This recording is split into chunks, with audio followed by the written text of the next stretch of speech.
నమస్తే మేడం. ఎట్లున్నారు? బాగానే ఉన్నారా? ఏం చేస్తుంటారు? Agriculture madam. అగ్రికల్చర్ వ్యవసాయం. ఎన్ని ఎకరాలు ఉంది భూమి? 5 ఎకరాలు. మరి రైతు బంధు వచ్చిందా? రాలేదు మేడం, ఇప్పటి వరకు రాననేది వేస్తామన్నారు. కేసీఆర్ ఉన్నప్పుడేమో ఖచ్చితంగా పడుతుండే. ఇప్పుడు రేవంత్ రెడ్డి వచ్చి రైతు బంధు మొత్తం బంద్ అయిపోయింది. బంద్ అయిపోయింది, రైతు బంద్ అంటే బంద్ అయింది. ఆ ప్రభుత్వం బాగున్నది కదా మేడం. రైతు బంధు ఇస్తుండే, రైతు చనిపోతే రైతు బీమా ఇస్తుండే. ఇప్పుడు రైతు బీమా కూడా బంద్ అయింది. రైతు బీమా కూడా డబ్బులు వస్తలేవు చనిపోయిన వాళ్ళకు. అందుకోసమే టీఆర్ఎస్ గవర్నమెంటే బాగుండే.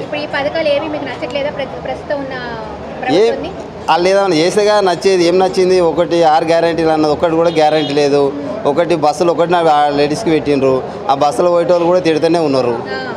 ఫుల్ రష్, పని ఉన్నోడు పోతున్నారు, పని లేని వాళ్ళు పోతున్నారు. పైసలు పెట్టుకొని టికెట్ కొనడానికి పెద్ద ఇబ్బంది పడుతున్నారు. హైదరాబాద్ ఎక్కితే అంతారం దాకా నిలబడే రావాలి. అందుకోసం అది కూడా బాగలేదు.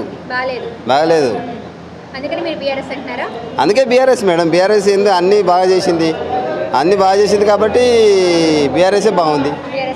అవు ఇంకోటి వాటర్ కూడా madam.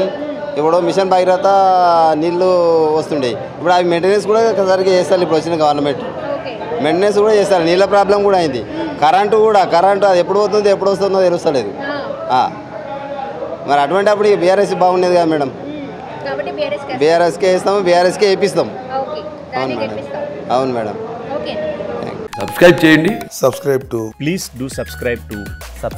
Please like, share and subscribe to top Telugu TV. Top Telugu TV.